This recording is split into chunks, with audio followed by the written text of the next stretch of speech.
Galera, beleza? Como é que vocês estão, meus amigos? Hoje é dia de dossiê, é dia de lembrar dos injustiçados e de fazer uma viagem ao passado. Gente, o vídeo de ontem foi dossiê, eu achava que hoje ia ser um vídeo relativamente comum para falar do Lula e algumas coisas, mas diversos eventos começaram a acontecer nas últimas horas.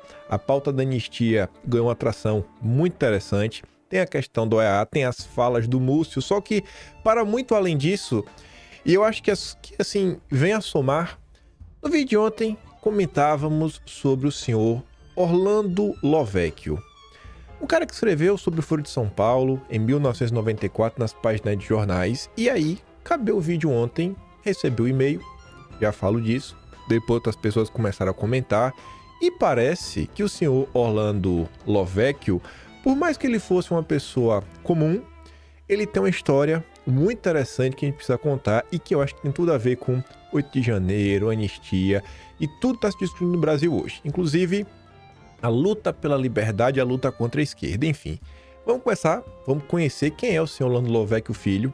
Depois a gente vai falar sobre a questão do Múcio e também da OEA. A gente começa falando da OEA para depois falar do Múcio, ver algumas coisas. Depois a gente vai falar sobre a anistia, Hugo Mota e aí... um relembrar e viver, não vou adiantar o que é, mas a gente não vai só falar do Hugo Mota, tenho certeza, e depois tem mais algumas coisas ligadas ao Brasil que eu acho que são relevantes, e vamos ver se dá tempo de comentar sobre tudo hoje, mas pelo menos os 3 temas é impossível a gente não falar, e vamos lá. Estávamos nós ontem falando, né, sobre o Foro de São Paulo, a origem, o PT completou 45 anos, publicou lá uma nota confirmando estamos aqui para fazer acontecer, e aí eu relembrava algumas coisas que a gente fez no passado, falei, foi aqui tentar fazer uma busca na história, né, na Biblioteca Nacional, quando se começa a falar de Foro de São Paulo na imprensa. E aí eu encontrei um texto de Orlando Lovecchio Filho, é um texto de 1994, e eu falei, gente, isso aqui é um leitor, tá na parte da tribuna do leitor, quando alguém vai lá e manda uma cartinha.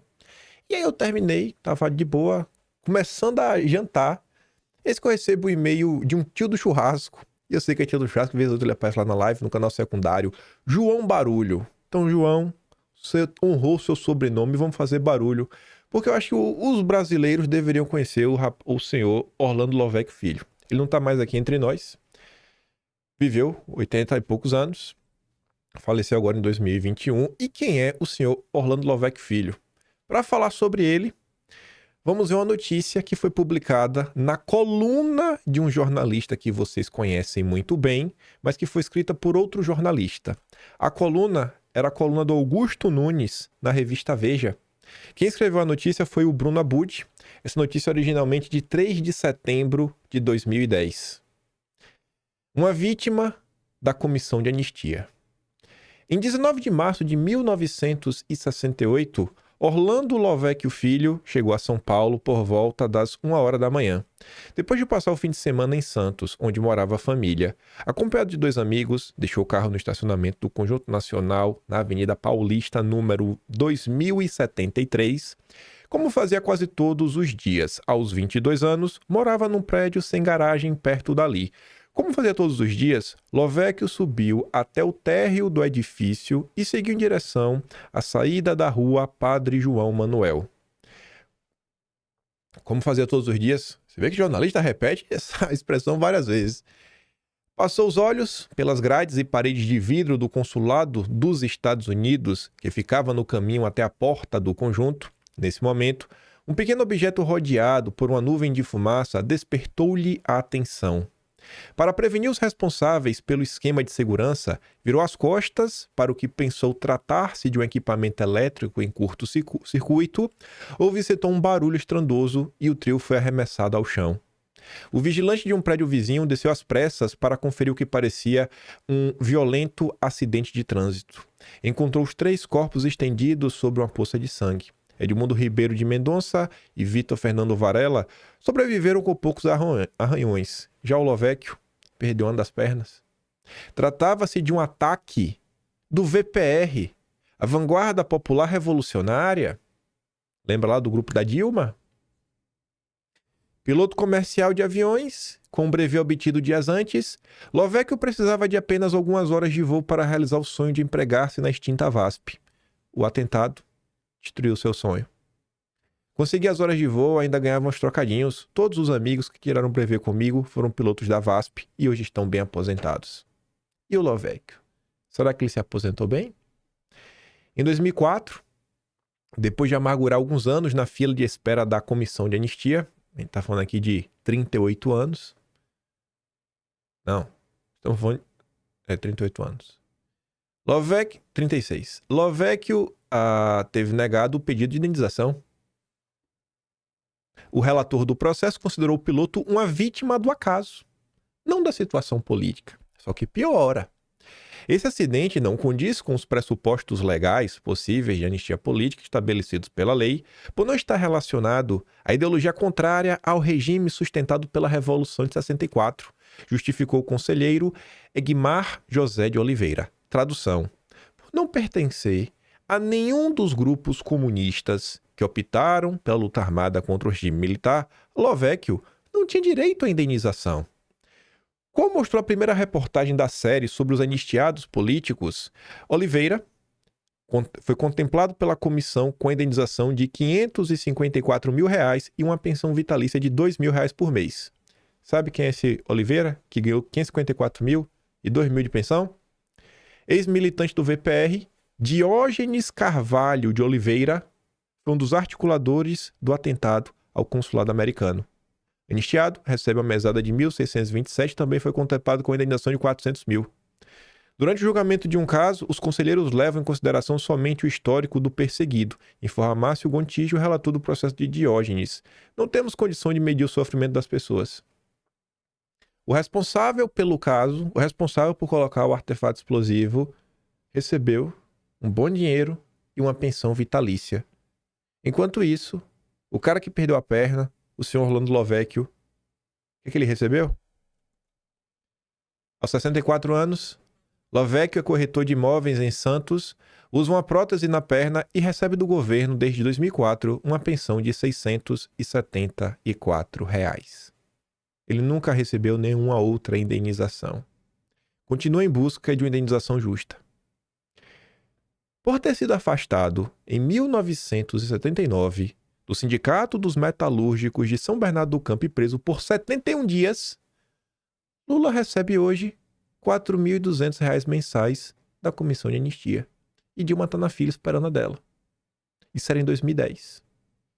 Enquanto isso, o senhor Lovecchio não recebia nada. R$ 674. Vocês conhecem esse jornalista aqui? Essa matéria é de 1 ano e 2 meses depois, 5 de dezembro de 2011. Vocês conhecem o jornalista Reinaldo Azevedo? O lulista Reinaldo Azevedo? Pois bem, ele nem sempre foi lulista. Se você não conhece a história de Orlando Lovecchio, vai conhecer agora. É um enredo em que a vítima é punida e o bandido beneficiado. Vamos ver o que escrevia em 3 parágrafos o Reinaldo Azevedo. A matéria é maior do que isso. Lovecchio conseguiu uma pensão atenção de R$ 500 por mês. Foi o que a comissão de anistia achou justo por sua perna. É que a dita cuja não previa benefício para as vítimas dos esquerdistas, entenderam? As regras da comissão só protegem as vítimas do regime militar. Já Diógenes Carvalho de Oliveira, um dos que deixaram o artefato no local, recebe por decisão da mesma comissão 3 vezes mais. E isso não é piada. Reinaldo Azevedo, inclusive, comentava que Lula, que ficou 40 dias no começo dos anos 80 sem que ninguém lhe tenha encostado um dedo, recebe quase R$ 7.000 por mês. Aí parece que um intervalo de 1 ano saiu de 4 mil e pouco para 7 mil. Zirado e Jaguar, fundadores do jornal O Pasquim, foram beneficiados com pagamento retroativo de mais de R$ 1 milhão cada um e uma indenização mensal de R$ 4.375 em valores de 2010. Sinto vergonha até de escrever isso. Como foi que nós permitimos que isso acontecesse? O jovem Lovecchio não era de direita. O jovem Lovecchio não era de esquerda. Era só um brasileiro com futuro que estava no lugar errado, na hora errada. Como diversas pessoas que passaram por Brasília no dia 8 de janeiro. Seria muito interessante poder conversar hoje com o Reinaldo Azevedo e mostrar esse tipo de coisa para ele. E perguntar o que é que ele acha dos eventos atuais. Com certeza ele vai fazer um baita de um malabarismo. Mas uma coisa você também entende, né? Agora fica explicado por que Lovecchio, já em 94, estava tão preocupado com o PT e com o Foro de São Paulo. Quem apanha, não esquece. Quem apanha, não esquece. Quem apanha, não esquece. Agora quem dá as pancadas, finge que não é nada. Vamos esquecer, deixa pra lá, vamos virar a página. Aí eu fui atrás, que esse caso ainda é pior. Lovecchio passou a vida lutando por justiça. E eu acho que, às vezes, muito mais do que o dinheiro em si, é a questão de, sabe, você tá vendo os responsáveis pelo ocorrido recebendo mais do que você, e você perdeu a perna. Isso é de um absurdo sem tamanho. Pois ele continuou, ele recorreu, e em 16 de abril de 2019, tribunal nega indenização a homem que perdeu a perna em 68. Por unanimidade, a sexta turma do TRF da terceira região decidiu pela prescrição da ação de danos morais de Orlando Lovecchio. Ele argumentava à corte que seus algozes, ligados a guerrilhas, né, de esquerda, ganham uma pensão 3 vezes maior que a dele. Pediu indenização de 2.000 salários mínimos. Em primeira instância, a ação foi julgada improcedente porque a justiça considerou que ele não foi vítima do golpe militar. Esse é o Brasil. Esse é o Brasil. Um país de injustiçados. Todos os dias. É de se revoltar. Aí eu fui dar uma olhada, né? Aqui é uma matéria só para mostrar que foi noticiado na época ocorrida, não teve como. Feridos são suspeitos pela explosão. Olha essa manchete. Os feridos são suspeitos. O cara tá ali, vendo seu sonho se despedaçar. A imprensa sempre o consórcio, já noticiar, ó, suspeito, hein? Suspeito. Mas pelo menos o Jornal do Brasil colocou como suspeito. E o Jornal Diário da Noite, de 27 de março de 1968. Ontem, depois de colocada as peças do quebra-cabeça em seus devidos lugares, acreditam as autoridades terem chegado a uma conclusão. Os estudantes, Orlando Lovecchio Filho, de 22 anos, juntamente com Edmundo Ribeiro de Mendonça, de 21, e Vitor Escurella Varela, de 20 anos, todos residentes da Baixada Santista, são os responsáveis pela explosão. É mole uma coisa dessa? E depois se descobriu que não eram, né? Imagine você ser uma vítima, você perder a sua perna, ser achincalhado pela imprensa, ser apontado como culpado de uma coisa que você não fez, que tirou a sua perna, passar assim, a sua vida em busca de justiça e terminar vendo os seus algozes sendo indenizados e recebendo uma pensão muito maior do que a sua.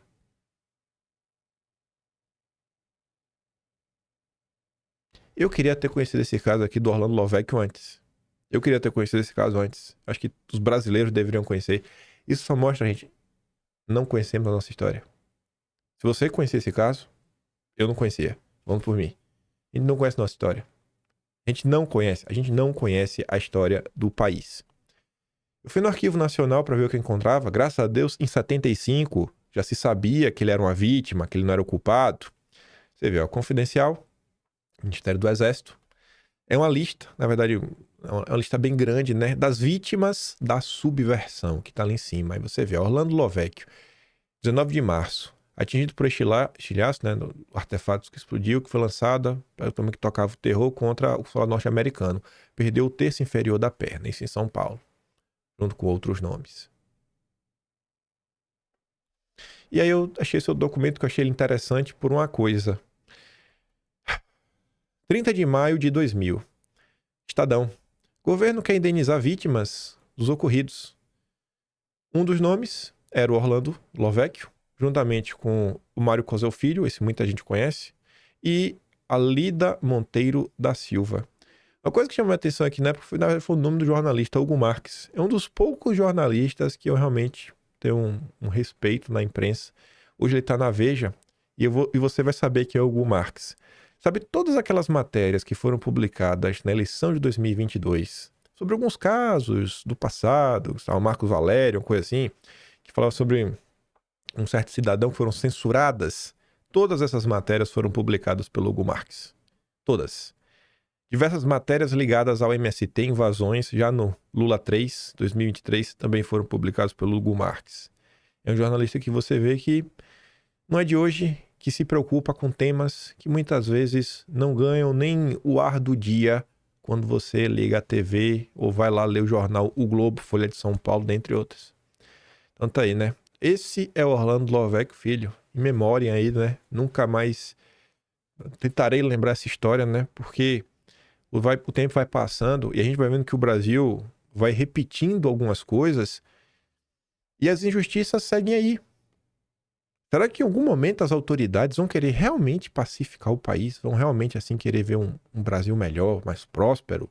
Porque a gente vai acompanhando assim, algumas coisas que são muito complicadas. A exemplo, o caso do Clezão. Assim como Orlando Lovecchio, o Clezão, ele jamais vai encontrar justiça. Porque ele não tá mais aqui. O Clezão não tá mais aqui. Agora tá aí sua família. Podiam estar em casa, felizes feliz da vida não, porque todo mundo tem problema.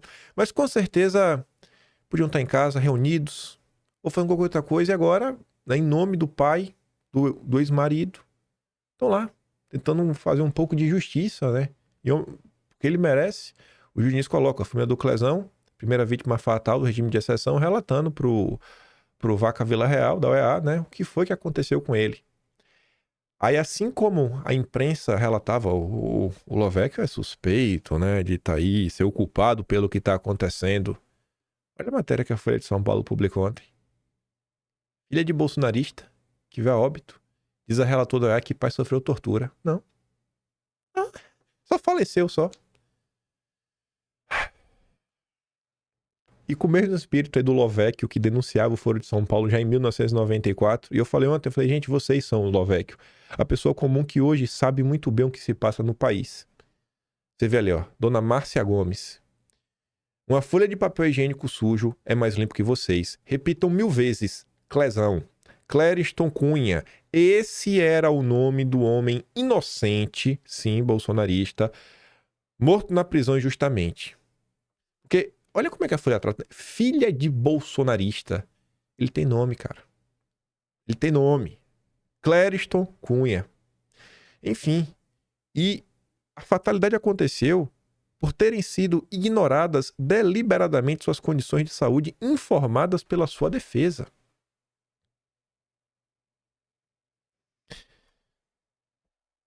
Tem como eu posso falar? Muitas impressões até o momento. Impressões. Pô, tivemos aqui conversando com o Vila Real, ele falou isso, falou aquilo outro. Teve uma reportagem do Samuel Punch do Metrópolis, que ele conseguiu tirar duas coisas, mas eu achei meio vago, meio genérico. Eu gostei desses dois comentários, que é do Paulo Figueiredo, com complemento do advogado do Daniel Silveira, que é o Dr. Paulo Faria. Paulo Figueiredo fala o seguinte, ó. Ao pessoal que chegou agora, é mais que sabido que o Vaca Vila Real é um cara de esquerda. Ele está no 5º ano e 2º mandato na Relatoria Especial de Liberdade de Expressão e até agora ele foi omisso. Nós já fizemos diversas reuniões e essa visita foi fruto de uma pressão enorme de 2 anos, inclusive do Congresso americano. Lembram do Chris Smith e sua carta ameaçando cancelar o dinheiro do OEA?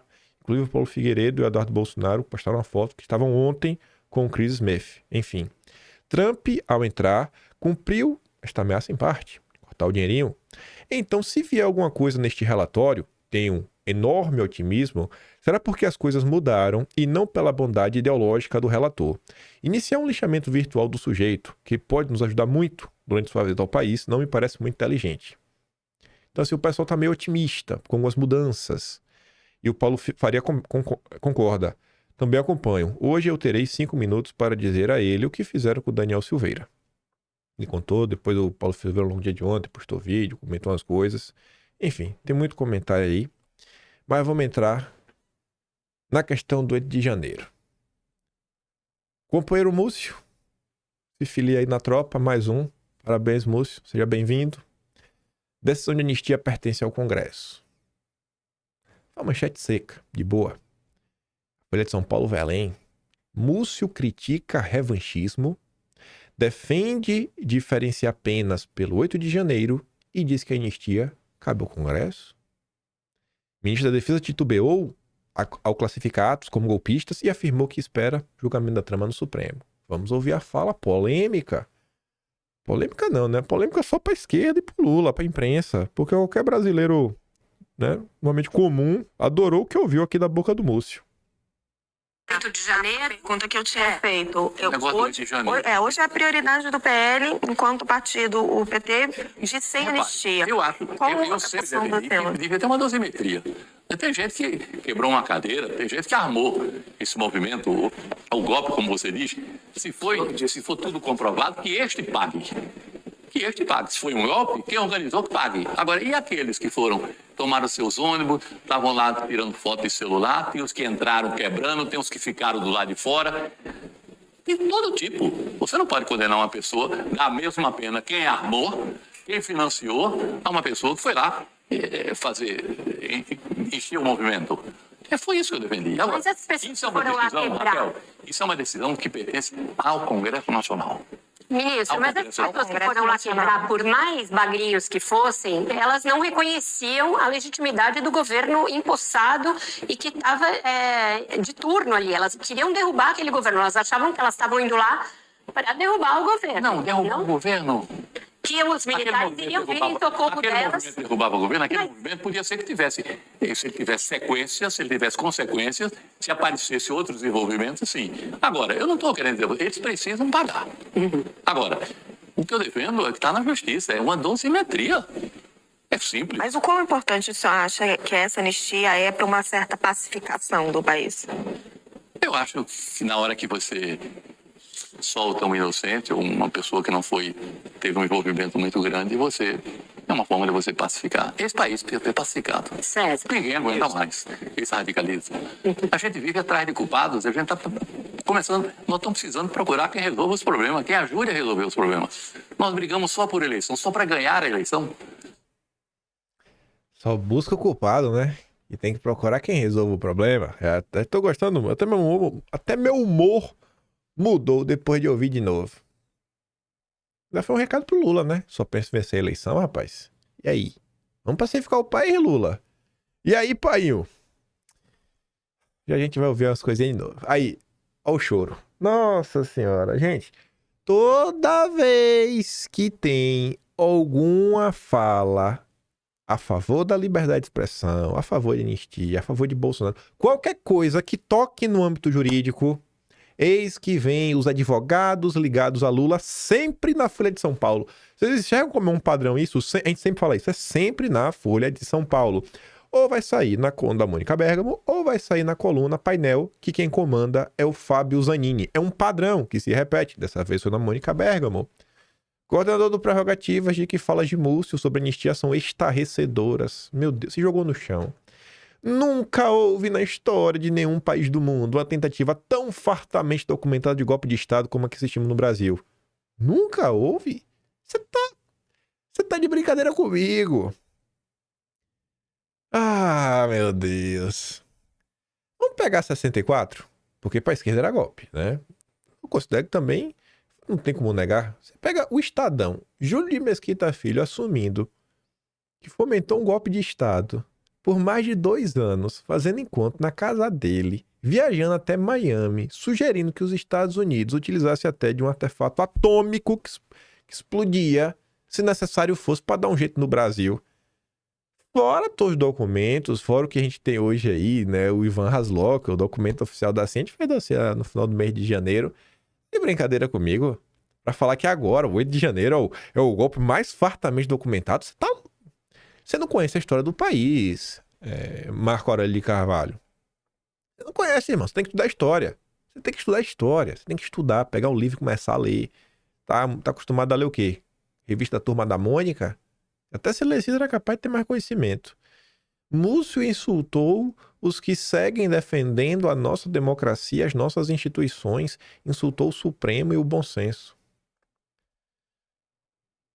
Análises da esquerda. Antes de mostrar... Eu vou mostrar primeiro o choro da Globo, né? O choro da Globo vai na linha do Prerrogativas. Tá lá o Otávio Guedes.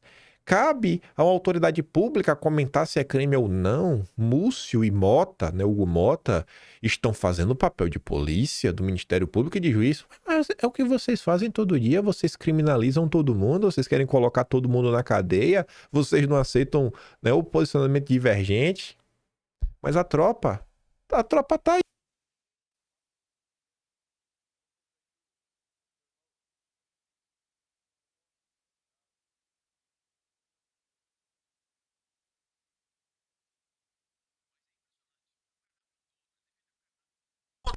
Da extrema-direita. E olha... Que cortou ali no final. Eu falei, então vamos ver aqui o seu Mauro Lopes, né? Tá chateado com Lula, mas também tá chateado com a questão da anistia. É um dos ministros, talvez ao lado de Haddad, mais fortes do governo Lula. Nota do início. Mas é impressionante. É o cardápio todo. Ele defendeu o cardápio todo da extrema-direita. E olha, é um dos ministros, talvez ao lado de Haddad, mais fortes do governo Lula. Por sinal, é o único ministro, nesse sentido, mais forte até do que Haddad, porque todos os demais ministros ficam ou saem dos cargos ou são demitidos a depender da vontade do Lula. Não é isso? Do presidente da República. Ele não. Ele é que decide, ele é quem decide se fica ou se sai. É incrível isso.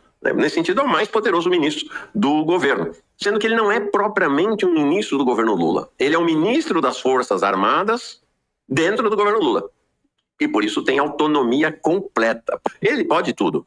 Ele pode tudo. E ontem, nesta entrevista ao programa Roda Viva, da TV Cultura, ele de fato deitou e rolou. Ele ia sair do ministério. Ele ia sair porque está cansado, porque a família estava exigindo. Ele passou o ano passado inteiro, ou boa parte do ano, avisando do presidente. Vou sair, vou sair. Lula desesperado com a saída dele, né? Porque sabe lá Deus o que vai acontecer com os militares se o Zé Múcio sai. Aí, no final do ano, por conta da pressão dos militares e dos apelos do Lula, pressão dos militares para que ele fique. Os militares estavam dizendo, se você sai, não sei não. Pode ter crise. Aí ele resolveu ficar. Então não é o presidente que resolve a situação do ministro da Defesa, se ele fica no cargo, se não faz. É o próprio ministro da Defesa, claro, em conjunto com a cúpula militar. Neste governo, a FEBRABAN, o chamado mercado financeiro, funciona como um segundo Congresso Nacional. Então, o ministro da Fazenda e o presidente da República, eles prestam reverência, prestam satisfação, eles têm preocupação com duas instituições. Tem a terceira, tem os militares, mas está tudo bem, eles estão sob relativo controle com o Zé Múcio. São duas instituições quase que paralelas para o governo Lula, a quem ele deve satisfação. Olha que grave. Ele está dizendo, não, nem todo mundo é culpado, tem inocentes lá dentro. Ou seja, ele está fazendo um juízo de valor sobre o procedimento jurídico tocado adiante pelo STF e o procedimento investigativo tocado adiante pela Polícia Federal. É grave, porque ele é um ministro de Estado que está questionando a PF, que pertence ao Poder Executivo, mas está questionando outro poder, o STF, o poder máximo da Justiça, para dizer que tem inocente e que, portanto, eles devem ser soltos para pacificar o Brasil.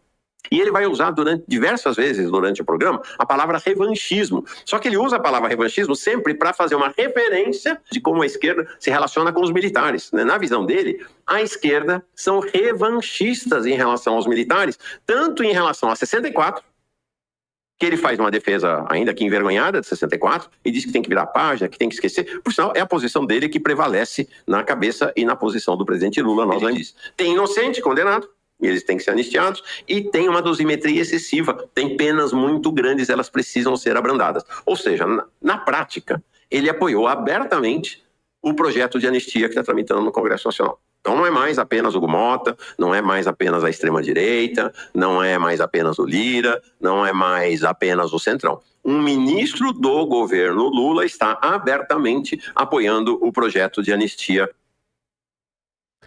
E aí? O que é que eu posso fazer, Mauro Lopes? Vem a anistia também, irmão. Pelo bem do Brasil. Fica aí nesse papinho chato de perseguição. Só a esquerda. O Mauro Lopes está provando que a esquerda vive de revanchismo. Que a esquerda vive sem querer observar. Gente, é de boa. Vocês já acompanharam, vocês já viram tantos casos. Será que não tem realmente ninguém inocente? Será que o Múcio está passando demais do ponto com um comentário desse? Enfim, o choro da turma da esquerda me anima. Bom ver o pessoal assim preocupado. Sinal que a coisa pode andar. A turma do ICL, eu nem vou colocar aqui. Eu vi um recorte ontem. Meu Deus do céu. William de Luca tava... Ave Maria, deu a crise. Começou a xingar ao vivo. Nossa, como ele é brabinho. Com piercing no nariz. Ele tem um piercing. Ele tem um piercing, amigo. Ah! E ele não vai baixar a cabeça pro Múcio, não. Aí tava lá também o Daniel da Globo, um baixinho lá, falando absurdo. "Ah, militares, vocês são dono do Brasil desde o golpe da República." Só aceitem, velho. Vocês são muito revoltados, sabe? Vocês não têm nenhuma humanidade dentro de vocês. E o Múcio ainda falou na entrevista que graças a Bolsonaro as coisas não andaram bem porque Bolsonaro foi o cara que ajudou o Múcio a conversar com a turma, né, ali do... Como é que a gente pode falar? Das forças, né? Os comandantes. O Múcio queria chegar no pessoal, fazer o meio de campo. E Bolsonaro, não, cara, vou te ajudar aqui, vou te dar uma mão. Tá ali, ó. Múcio disse que recorreu ao Bolsonaro para a transição tranquila. Aliados de Lula consideram falas de Múcio uma tragédia. Por quê? Porque Lula só quer revanche.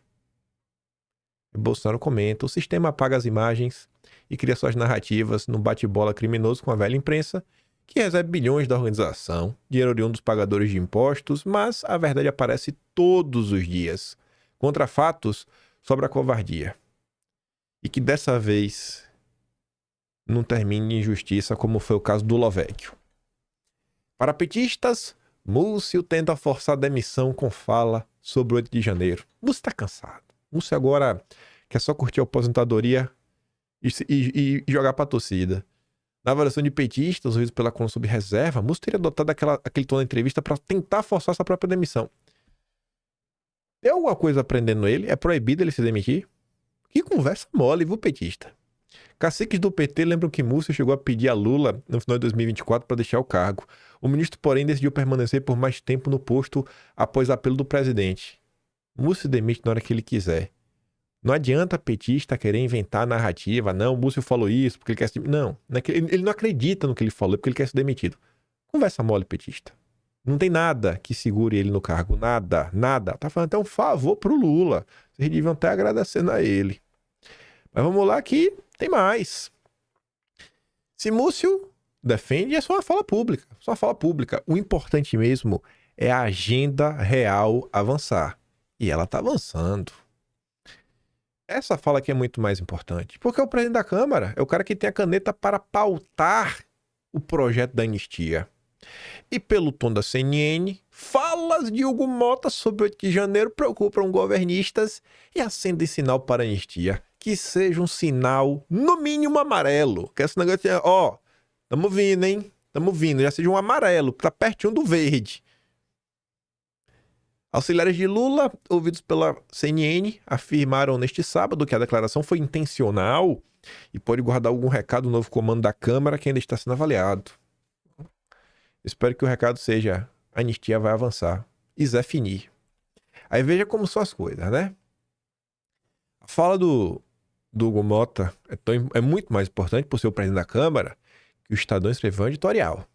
Veja a maldade do grupo de imprensa mais golpista do Brasil. Mais do que a Globo, sim. Porque o Estadão teve no golpe da República. A Globo não estava lá ainda. E o Estadão também estava em outros golpes que tiveram aí na República Velha. Não se transige com o golpismo. Hugo Mota afirmou que foi grave o assalto às sedes dos poderes em Brasília. Mas não a tentativa de golpe. Para desespero do Estadão, da Globo e do Lula. Segundo Hugo Mota, o que aconteceu não pode ser admitido novamente. Foi uma agressão às instituições. Mas tentativa de golpe não teria sido porque, em sua visão, o golpe tem um líder, uma pessoa estimulando, tem de ter apoio de outras instituições interessadas e não houve isso. Qualquer pessoa sabe disso. O presidente da Câmara também avaliou que as penas impostas pelo Supremo são muito severas. Tá demais. Em que pesa a sua importância, sendo ele quem é, a opinião do presidente da Câmara sobre o 8 de janeiro não pode ser tomada de forma isolada? Ela compõe um mosaico de atitudes e palavras de parlamentares, governadores, prefeitos, setores da imprensa e formadores de opinião que, ao fim e ao cabo, se prestam à relativização da gravidade do que aconteceu em Brasília. Qual foi, Estadão? Que gravidade, cara? Há quem reduza a destruição do Palácio do Planalto, do Congresso do Supremo, a mera baderna, sem que por trás da razia houvesse a intenção de subverter a vontade popular consagrada nas urnas em 22. Fala-se com tremenda naturalidade e desfaçatez em anistiar os insurgentes, como se todos lá reunidos fossem pacatos senhoras e senhores patriotas preocupados, ora vejam, com o bem no Brasil. Mas o pior é que eu acho que a galera tava nesse espírito mesmo, viu, Estadão? Você olhar o perfil, a idade média, o que essas pessoas faziam, antecedentes criminais, você vai ver que é isso daí. Parece que, na verdade, não é que a turma tá tentando relativizar, é o Estadão que tá tentando desvirtuar o que foi para emplacar uma narrativa junto com a Globo e o Lula. No Congresso, há quem queira reduzir o tempo de inelegibilidade de políticos condenados na justiça com o descarado propósito de reabilitar Bolsonaro, sem o qual não teria havido 8 de janeiro, é bom enfatizar. Por que não teria, gente, 8 de janeiro se não fosse Bolsonaro? Ele estava lá? Ele mandou alguém invadir alguma coisa? Por que a culpa é de Bolsonaro? Por quê? Por quê? É sempre assim. Joga a informação, vira as costas e vai embora. Joga a informação, vira as costas e vai embora. Aí o leitor, que você acha espertão, né? O leitor isentão. É mesmo, olha, ainda bem, né? Eu quase esqueci do papel de Bolsonaro nisso, tá? Qual o papel de Bolsonaro nisso? A rigor, caberá exclusivamente ao Poder Judiciário dizer se a tomada violenta da capital federal pelos camisas pardas do bolsonarismo foi ou não uma tentativa de golpe de Estado à luz da chamada Lei de Defesa do Estado Democrático de Direito.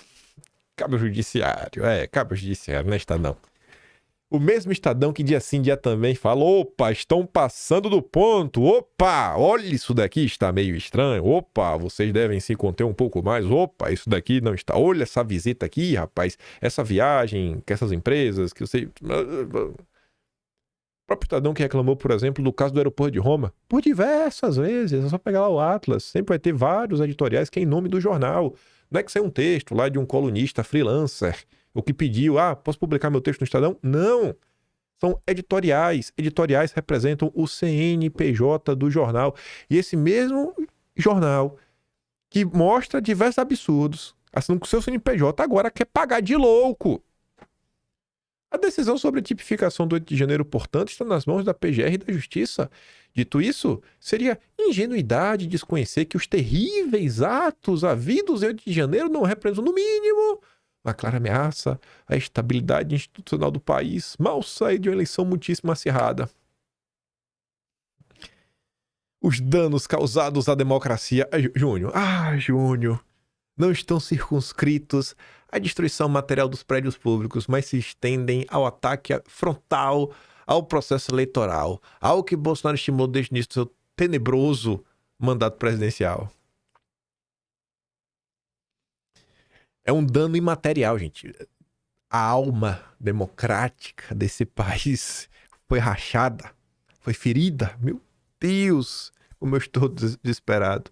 O país não pode, a quaisquer pretextos, relativizar o 8 de janeiro. É uma justiça equilibrada, porém implacável, que advirá a garantia de que uma violência como aquela jamais se repetirá. Então, se é pra gente fazer justiça e não é pra ter anistia nunca, o Estado tem que estar fechado. Pelo golpe da República, pelo golpe de 32 e, em especial, pelo golpe de 64. Tudo, depois disso, tem que ser desfeito. Não tem como. Pelo que o Júlio de Mesquita Filho fez, não tem como o Estadão estar aberto hoje. Não dá pra esquecer, não dá pra relativizar o que ele fez. Não dá. Ele pregou, inclusive, o aniquilamento de brasileiros, se necessário fosse. Matéria da Globo, até a Globo repercutiu isso na época. Então vamos falar de fazer justiça? Vamos falar? Cadê? Cadê a valentia? Pagar aí de paladino da moralidade? O maior golpista que tem. Bolsonaro postou um vídeo com o Pitório. Eu vou mostrar só o início aqui desse vídeo, rapidinho. Que tem mais coisa que eu quero mostrar. Esse vídeo tem 3 minutos e pouco. Só quero mostrar o início. Bolsonaro fala quem é essa senhora, fala do marido dela e fala o que eles pretendiam fazer ao longo do dia de ontem.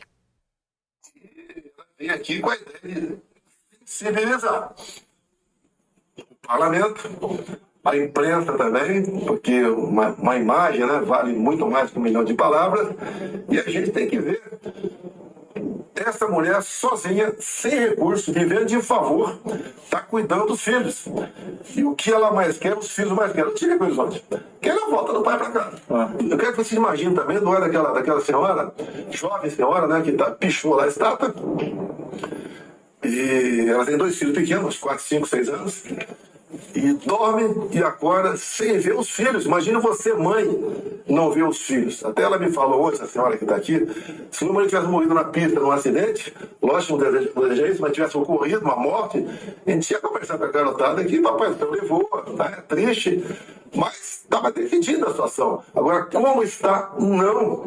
É doloroso todo dia explicar para... Não para o último, né? O penúltimo, que não tem idade para entender quase nada ainda, mas os 4 mais velhos um pouquinho, que papai um dia vai voltar. Presidente Hugo Mota, ele tem sinalizado com frequência que ele está enxergando a possibilidade de avançar com a pauta. Ele falou que não pode ignorar a pauta do maior partido no Brasil, que é o PL. Tá?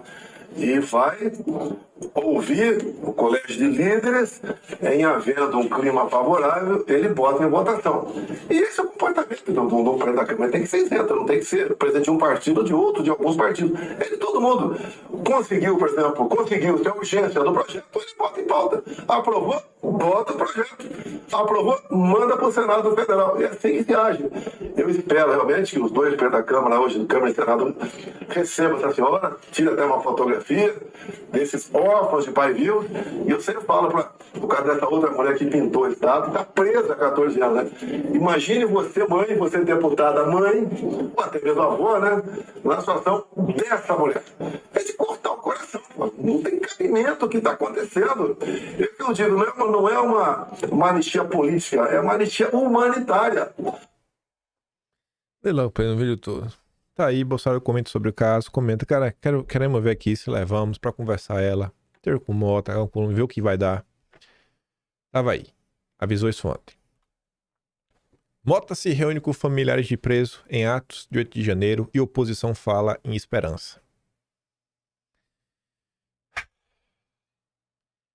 Isso aqui me traz tanto sentimento diferente. Primeiro, a alegria de ver a oposição trabalhando. Esse sentimento é óbvio. E, obviamente, Bolsonaro também, né? Falou, cara, tá no nosso plano fazer isso daqui. Eu vejo gente lacrando na rede social todo dia, isso, aquilo, outro. Cara, fazer discurso contundente lava a alma. E a ação real? E construção de alguma coisa? E a construção de alguma coisa? Sério, velho, assim, eu não sei pra que lado as coisas vão, mas até o presente momento, vocês que acompanham as discussões em torno da presidência da Câmara, a presidência do Senado, vocês acham que foi... Eu tenho certeza que uma parte de vocês acha que não, né? Mas vocês vão entender a minha dor, a minha raiva do que está acontecendo. De ver toda a maledicência dos espertinhos de... Ai, Bolsonaro isso. Ai, Bolsonaro aquilo outro. Ai, vendido para o Centrão. E o cara tá aí, tentando trabalhar por uma agenda que eu acho que é verdadeiramente prioritária para o país. Gente falando que comissões não serviam de nada, não sei o quê. Melhor ganhar de pé. Eu perder de pé do que ganhar de 4. Melhor pra quem? Onde é que estão essas pessoas, né, nessa luta? Vocês já se esqueceram, gente, da fake news para prejudicar a anistia? Vocês lembram disso? Da fake news que inventaram, falando que Bolsonaro ia fazer um acordão para levar o próprio rabo e quem sabe anistia em troca de não ter impeachment. Como se a direita tivesse votos pro impeachment. Vocês lembram disso? Vocês lembram quem foi que botou essa fake news para frente? O presidente da Câmara recebeu Vanessa Vieira, que veio de Rondônia, para pedir a parlamentares por um perdão para o marido preso, um caminhoneiro condenado por depredar o Palácio do Planalto. De acordo com parlamentares presentes, Hugo Mota demonstrou sensibilidade para discutir o tema e repetiu que é um assunto delicado que exige cautela. Então ficou aquela, meio que não morde a sopra também. A atuação de Valdemar e Bolsonaro em busca de votos para aprovar a anistia. Se tivesse uma matéria na imprensa falando do nome de outra pessoa, eu teria comentado aqui. Saiu no Globo. No Globo, a atuação de Bolsonaro. Aí foi o Valdemar também. Bolsonaro e Valdemar entraram em campo com o foco de conseguir votos para aprovar o projeto que anistia os envolvidos no 8 de janeiro. Integrantes da cúpula do PL relataram que ambos têm procurado presidentes dos partidos na tentativa de fazer com que a proposta seja pautada o quanto antes na Câmara dos Deputados. As lideranças do PL, no entanto, se comprometeram com o presidente da Casa, Hugo Mota, a pleitear que o assunto só seja apreciado no plenário depois de terem os votos necessários para a anistia. Aí eu pergunto a vocês, essa matéria completa fala, vai ali conversar com o pessoal do Republicanos, até do PSD do Kassab. Você não vai atrás do União Brasil, porque como o relator é do União Brasil, que é o Rodrigo Valadares, acho que a coisa vai passar. Mas e aí? Cadê a turma, pô? Que não tem diálogo, que não tem conversa, que é pé na porta. Aí fica no final do dia pros trouxas resolverem, né? Lá vai o trouxa do Bolsonaro. E aí, na esteira de tudo que tá acontecendo, ontem eu tinha me deparado com a thread longa da Paula Schmidt, ela falando sobre a senhorita Madeleine Laxo. E aí eu vi algumas coisas e a Madeleine Laxo tava meio que desinformando sobre o Alceide, sobre a CIA. Eu falei, por que a Madeleine Laxo tá com esse interesse? Criando assim afirmações que ninguém nunca fez, falando assim, os bolsonaristas falam que fulano recebia da Alceide. Não, ninguém falou isso. Os bolsonaristas falaram que a Alceide, ela tem vínculos, né, em especial o NED, que é outro fundo de financiamento do Estado norte-americano, com a Transparência Internacional. É isso que os bolsonaristas estavam falando. Por que a Madeleine Laxo está distorcendo as coisas? Aí eu postei aquele vídeo, eu já dou play nele, e a Tsuki fala o seguinte: há quem esteja trazendo para o meio bolsonarista esse tipo de gente que sorria enquanto perseguia. Talvez eu precise evoluir, porque quando eu vejo onde toda essa perseguição levou, eu sinto apenas repulsa. Essa perseguição toda que começou em 2019 é o que fundou o estado das coisas atuais. Todos esses alvos que estão aí já estavam lá desde 2019, sempre das fake news.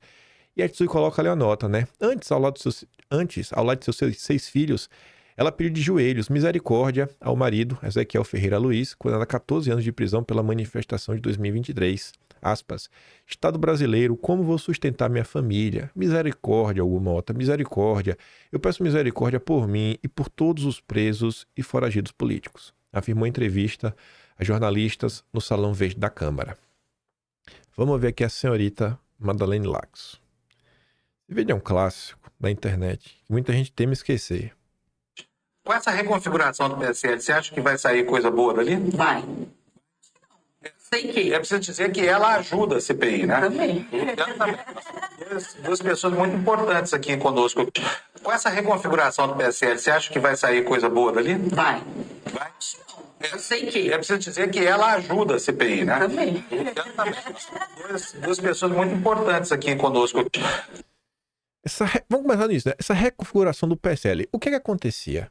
Os deputados bolsonaristas estavam sendo punidos, perdendo seus espaços, porque era aquela briga lá com o Bivar.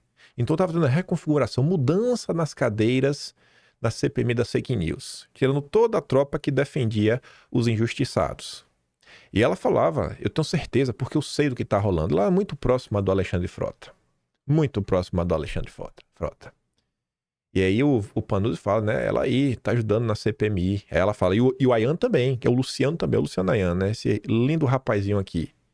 Então, assim, tudo que foi montado lá atrás, para essas teses, gabinete do ódio, ataques, informação, tudo saiu dali, gente. Quando eu digo que tudo saiu dali, não é uma afirmação aleatória. Eu tô falando pra você que tudo saiu dali, eu vou te mostrar a decisão judicial. A decisão judicial. Se tu ainda não viu isso daqui. A decisão judicial, a primeira grande decisão judicial de um cara que vocês conhecem muito bem, ministro. Vem cá. Ó. Você não sabe do que eu estou falando. A marcha até a decisão judicial. A senhorita Madeleine com o Ayan, a arte da seita política, que trabalharam muito nisso em 2019. Aí o Ayan deu diversas entrevistas. E a gente já provou isso por diversos caminhos, não é difícil de ver, ele mesmo assume. O material lá, protocolado, é o documento 32 da CPI. Esse documento 32 aqui tem as listas, os alvos, os dados, tá tudo lá. Enfim, e a gente vai provando como esse documento foi o que o Ayan fez. Aí mostra que o general Santos Cruz se utilizou desse material, os petistas também. Aqui tem a lista dos principais alvos. Você pode ver as pessoas que sofreram ao longo dos anos bloqueio, perdeu seu canal.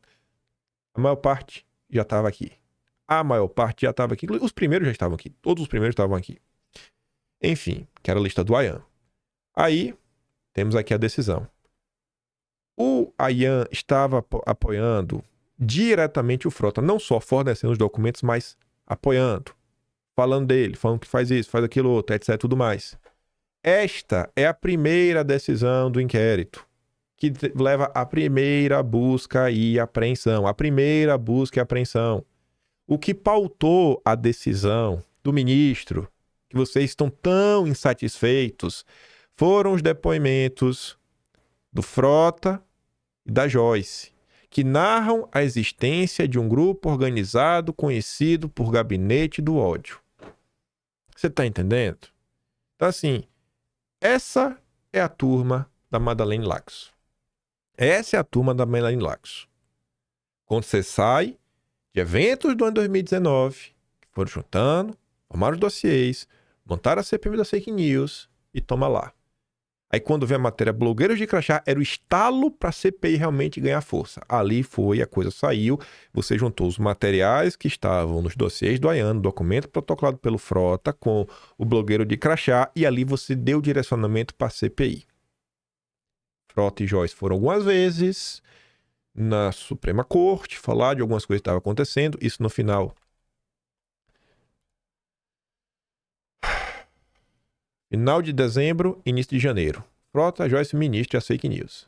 Ministro prorroga por mais 6 meses, né? Determinou coleta de provas a partir dos depoimentos de Joyce e Frota. Então, Joyce, Frota, toda essa galera. Foi bem.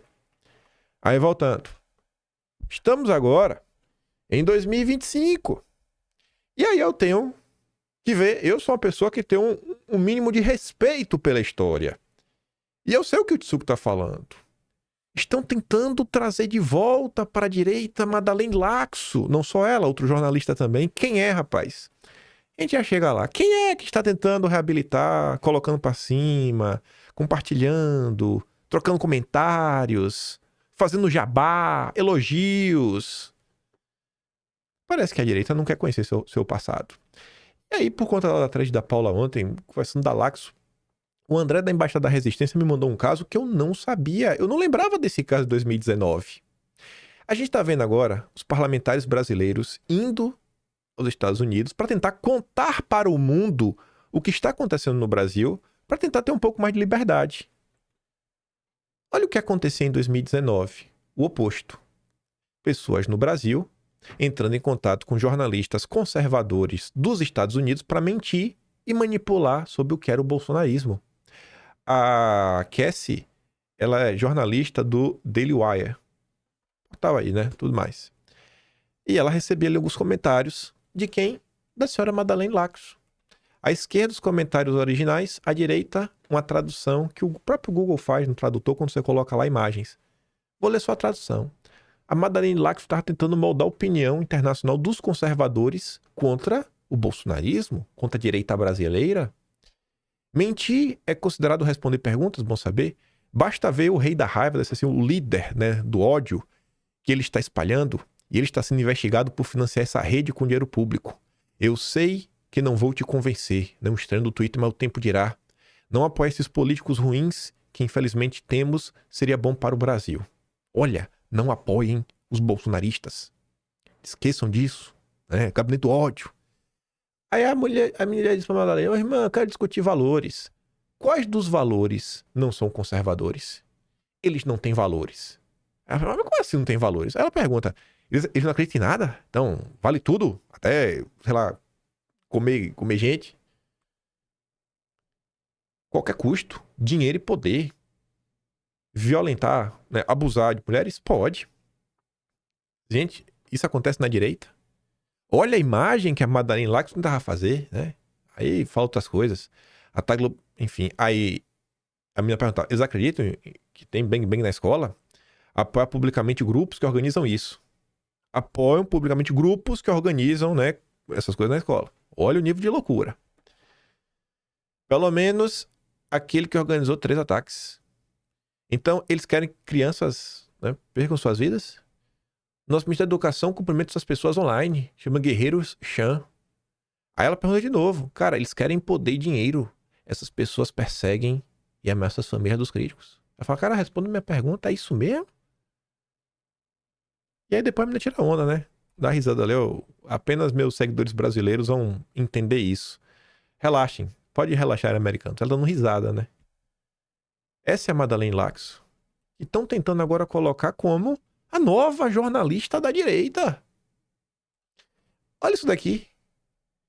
O Sleep Giants surge em abril de 2020. Abril de 2020. Ainda não existia Sleep Giants aqui, em 2019.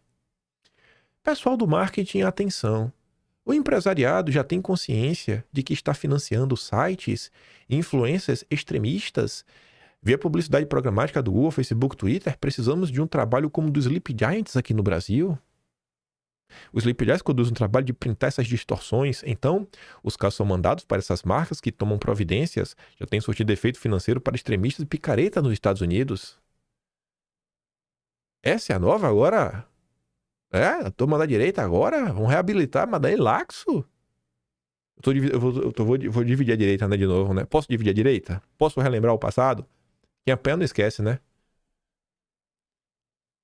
O Sleep Giants alertou a Dell. Aqui é quando nasce o Sleep Giants Brasil. Que ela postava automaticamente propaganda em um site. A empresa, que é privada, verificou que não era do seu interesse. De repente, os robôs sobem hashtag difamando a empresa. Os blogueiros governistas não fazem por amor? O site em questão que estava sendo alvo era o Terça Livre, do Alan dos Santos.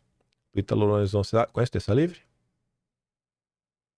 Posso dividir a direita? Posso? E aí, olha que gostoso. Uma perseguidora que pregava perseguição para os outros. 6 meses depois, o Sleep Giants foi para cima dela. Uma pessoa que militou, tolistas, perseguiu, fez e aconteceu na CPMI, junto com o Ayan e o Frota. Muito obrigada pela linda experiência dos seguidores na minha cabeça. Pois é, né? Isso aconteceu por quê? Porque ela estava trabalhando na Gazeta do Povo. E foram para cima da Gazeta do Povo na época. Então, assim, ela alimentou um monstro e depois foi para cima do local que ela trabalha. Aí ela mudou de ideia. A turma parece que gosta disso, de alimentar os monstros, que depois vai comer. Gostaria muito de saber porque marcas brasileiras ainda respondem ao anônimo. Uai, mas você pregou tanto isso, menina? Você pregou tanto que precisava no Brasil fazer acontecer e tudo mais. Aí depois, na época que isso aconteceu, o povo começou a rir dela. Falou assim, bem empregado, a culpa é tua. Mas eu só quero mostrar aqui um tweet, né? Da Renata. A Renata nem tá mais no Twitter. Todos sabemos que essa mulher, né, não bate bem. Mas acusar Carlos de ter alguma participação no Sleep Giants é de uma maluquice sem igual. Tendo em vista que é uma plataforma que persegue, coage, destrói empresas e pessoas de direito conservadores. O que ela falava. Olá, gabinete do ódio do bem. Sleep Giants, né? Atiçado a matilha para cima de mim. Carluxo lindo, lindo da tia. É você? É o Carlos Bolsonaro por cima, por trás de tudo. Ela está sendo atacada. Quais as técnicas de Beno e Olavo que o Sleep Giants, Trombadinha, o gabinete do ódio do bem está usando? Pronto. Aí agora já é de direita. Virou direitista. Meu Deus do céu, velho. Vocês conhecem o Daniel Lopes? Daniel Lopes? Fala aí um monte de coisa. Você não acha o que busca nas redes sociais? Acho que as redes querem que você veja extremistas que revoltam. Isso é 2019, né? O mesmo papo aí do PT de controlar o algoritmo. Procurei por Henry Sobel, veja as indicações. 2 youtubers que eu nunca vi fingem fazer jornalismo. Folha do Brasil, Daniel Lopes. A Folha do Brasil foi destruída. Ela não existe mais. No ramo aí do que aconteceu no âmbito judiciário. Não existe mais. Acabou. Foi pro Beleléu. Mas não como era antes. O Daniel Lopes tá aí, né? Finge fazer jornalismo. Finge, é isso aí. Todo mundo finge fazer o que for. Curioso, né, velho? É curioso. Mas se você... Aí vai estar dividindo a direita. Nesse âmbito também dividir a direita. Aí você vê nos últimos dias Curiosamente, a mesma pessoa que está reabilitando Madeleine Laxo é a mesma pessoa que segue aí também reabilitando o Felipe Moura Brasil. O pai da matéria, blogueiros de crachá. A Tsuki tá sendo bastante atacada, vocês já lá no Twitter, né? Ela comenta assim, ó. Saber quem é assumidamente um comunista e está blindado para qualquer canto da sereia é mais honesto do que trazer para o seio dos bolsonaristas Felipe Moura Brasil, um dos pivôs da perseguição aos bolsonaristas. E o Eduardo Bolsonaro diz, eu ainda lembro, junto com a lista negra do Estadão, GPS teológico da Folha, formaram a narrativa que resultou em censura, congelamento de contas bancárias e, finalmente, até prisões. Eduardo, tu lembra, né?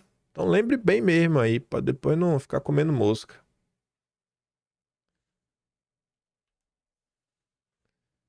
Essa dupla é o terror da turma das 11 aqui no Twitter. Mas, se eu falo dele, o errado sou eu, porque é momento de união. O inimigo do meu amigo, né? O inimigo do inimigo é meu amigo. Não, o meu não. Felipe Moura Brasil, Madeleine Laxo, ambos. Estão lá até antagonista, né? Estavam, não sei. Ele tá com certeza, ela não sei. E quem tá colocando de volta na direita é o grande Deltan Dallagnol. Aí eu quero relembrar uma coisinha aqui. Saindo aqui da pauta pra gente falar voltar a falar de anistia. Vamos voltar a falar de anistia? Vou mostrar uma coisinha. Com imagens. Cadê? Tá. Pronto. Era o mês de setembro de 2024. Eleição. Carla Ceccato, Partido Novo, dizendo aí que Bolsonaro traiu todo mundo, que não podia levar nem bandeira nem nada, mesmo papo furado, falando que se entregou pelo Brasil, que fez e aconteceu e tudo mais, né? A troco de quê? Bom, ela foi paga para trabalhar na campanha de Bolsonaro, né? Curiosamente, ela foi paga. E se você ver a quantidade até de seguidores que ela ganhou basicamente durante a eleição.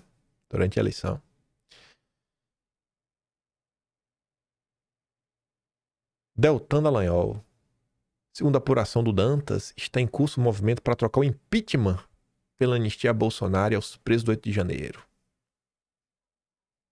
E aí, posso lembrar isso, votar na direita? É uma galera lá, viu, com esse papo também. O Marcel Van Hatten também, né? Com moeda de troca, pela eleição da presidência da Câmara. Vamos ler aqui de novo?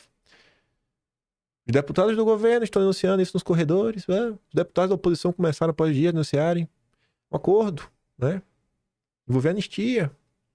O Ricardo Martins era um cara que fazia live com Oswaldo Eustáquio ali no final de 2022. Não vai ter acordo. Não aceitaremos. Que acordo, cara? Não tinha nem voto para impeachment. Como é que vocês inventaram isso? Aí eu lembrava quem era aqui o Ricardo Martins, né? Aí o bicho é tão cara de pau, ele inventou a fake news do acordão, foi exposto, aí chamou a Carol e o Valadares pra perguntar, e aí? Vai ter acordão? Vai ter acordão? O cara inventa a mentira. Não, ele fala que não vai ter não, viu? Ele foi um dos responsáveis que insinuaram, agitaram e incendiaram as pessoas. Com o barulho feito, agora ele se esquiva e a culpa é de quem entrou no burburinho e bafafá, fofoca das redes sociais. Me custa acreditar como as pessoas não percebem. Fora ministro, anistia já. Serão apenas frases de efeito vazias para maluco bater palma, se o lado de cá não souber contrapor igualmente uma série de estratégias. E tava aqui, ó.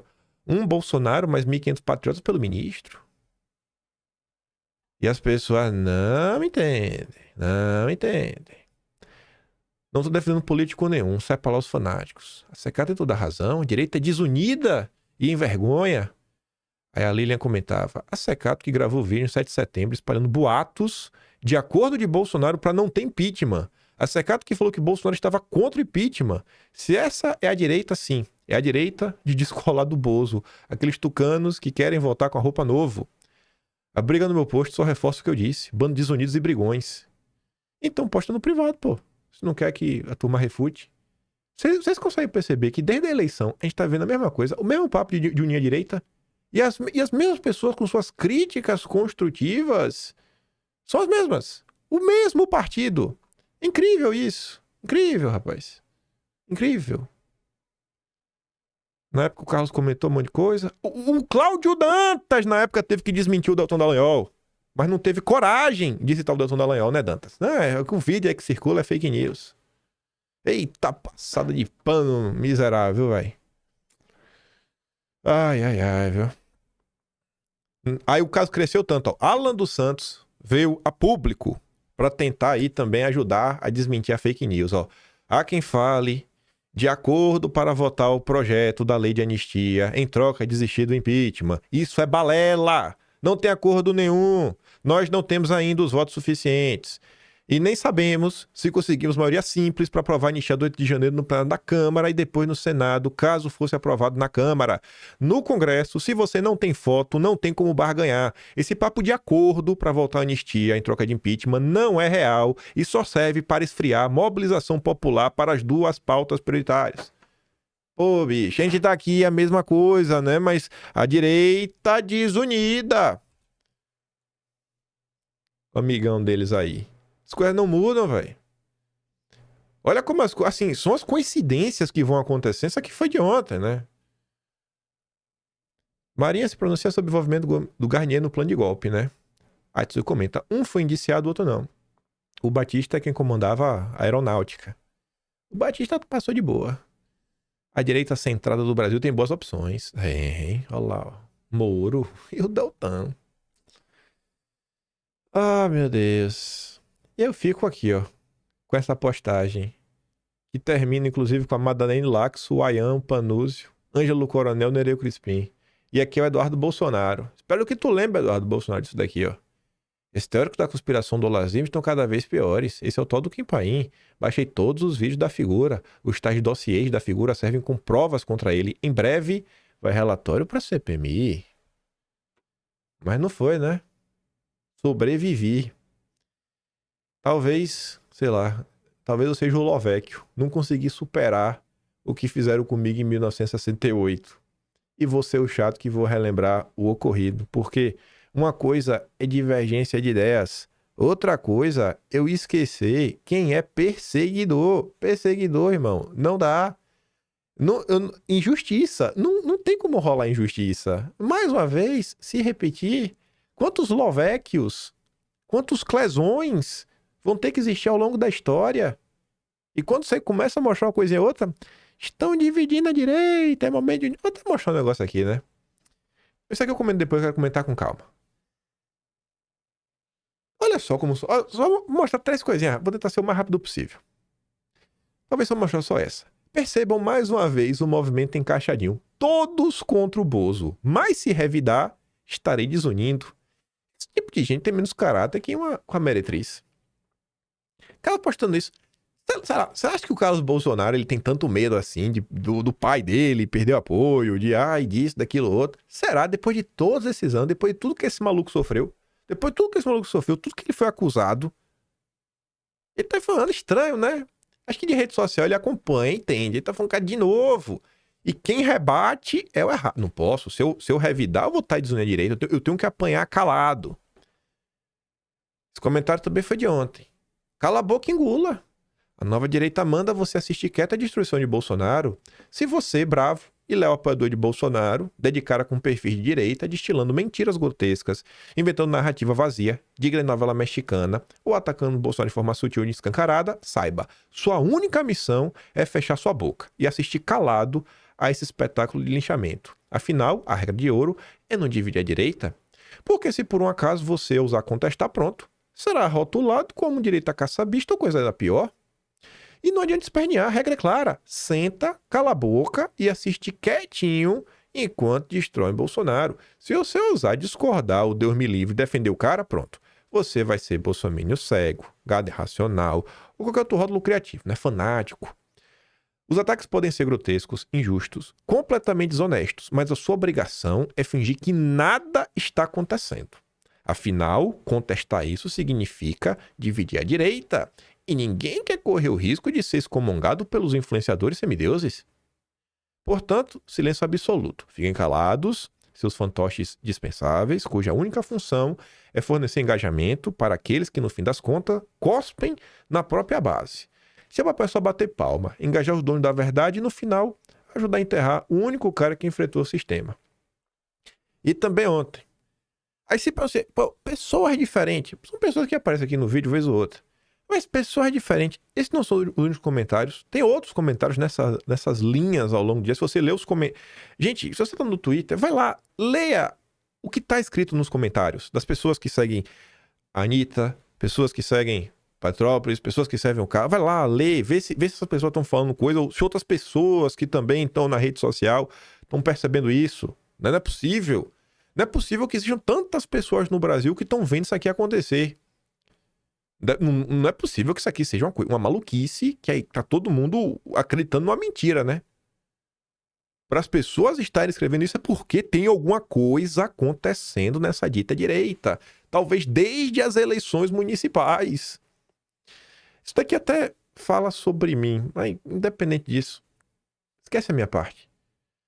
Eu sei que é difícil, mas enfim, a Anitta fala o seguinte, né? O discurso que não pode dividir a direita porque estão tirando as chances de Bolsonaro ser eleito em 2026, enquanto fecham os olhos para as tentativas diárias de destruição de força e expurgo de Bolsonaro, tirando dele a possibilidade de ser candidato na próxima eleição. Eu ouvi 1 ano atrás, nos corredores do novo Antagoniza, a emissora dos Pássaros do Deltinha. Ele ainda faz reuniões aí nas salas de vocês, quando tá em São Paulo. Foi o mesmo discurso que eu ouvi de 3 pessoas diferentes que me ligaram na semana passada, falando mal do Arthur, 2 dias antes de geral ir pra cima do Kim uníssono. O interessante é que eu tinha ouvido esse mesmo discurso com os mesmos argumentos contra o Arthur, naqueles mesmos corredores, na minha última ida a São Paulo, um pouco antes da enchente no Rio Grande do Sul. A gente trabalha com publicidade. Vocês realmente acham que a gente não sabe o que tá rolando nos bastidores? Quem tá organizando tudo isso? Quem são os players? Qual o motivo? O povo geral pode até não saber, mas basta um micro envolvimento com a política da vida real para saber o que está rolando e por que está rolando. Não esqueçam que os amigos de vocês também têm amigos e que não é porque alguém não se presta a bater boca e argumentar que esse mesmo alguém concorda com vocês. As paredes têm ouvido, os grupos de WhatsApp também. Ah, se as reuniões de Miami falassem. Só assim vocês podiam, pelo menos, disfarçar um pouco. Será que afrouxam, né? Enfim, porque não pode falar mal dos fulaninhos, mas o Jair pode apanhar todo dia e tá tudo certo. Enfraquecer o Jair é enfraquecer a única persona com capacidade de vencer a esquerda num pleito eleitoral em 26. Ela tá falando de pleito eleitoral. Ela não tá falando da presença da República. Ela tá falando do pleito é vencer a esquerda. É deputado estadual, deputado federal, governo, senado. É uma força que elege uma bancada gigantesca, né? É muito além de um projetinho de só ter o Lula se reeleger num país normal, nunca. Enfim, né? Mas vocês preferem arriscar perder a eleição, como fizeram em 22, 2018, do que aceitar que vocês são zero à esquerda sem Bolsonaro e seguirão sendo. Siga lá, Pelota. Daqui a 12 meses, todos vocês estarão puxando o saco do Jair, tirando fotinha de lado dele para se eleger, para vender curso, para pedir pix patriota, bando de sugador dinheirista da moral de cueca. Enquanto criticam acordos para mais espaço na maquininha, o Jair não pode colocar a gente, a não ser que sejam os indicados de vocês, né? Fazem muito pior com pessoas que vocês criticam nas redes e abraçam pelos corredores. Viva o financiamento eleitoral, viva os jantares que vocês acham que são secretos, viva os prints dos grupos de zap, viva as ligações gravadas, viva aqueles que acham que todo mundo é idiota. A propósito, não é que eu me esqueça, né? Liberal é tudo trouxa. Enfim, falei tudo que eu queria falar. Agora da comissão, a gente fala amanhã. Eu tenho memória. É mais forte do que eu, velho. Eu não consigo não comentar. Me perdoe, sabe? Me perdoe, sabe? Tem umas coisas que eu tô vendo. Nossa, vendo esse caso do Lovec, eu falei, como as coisas seguem se repetindo, essa injustiça nesse país. Mas por hoje é isso. Ficamos por aqui. É o meu trabalhinho que está um pouco mais. Pode estar mesmo do canal. Tem um peito na inscrição. Daqui a 2 dias, tem o resultado do iBest. E daqui a 3 dias...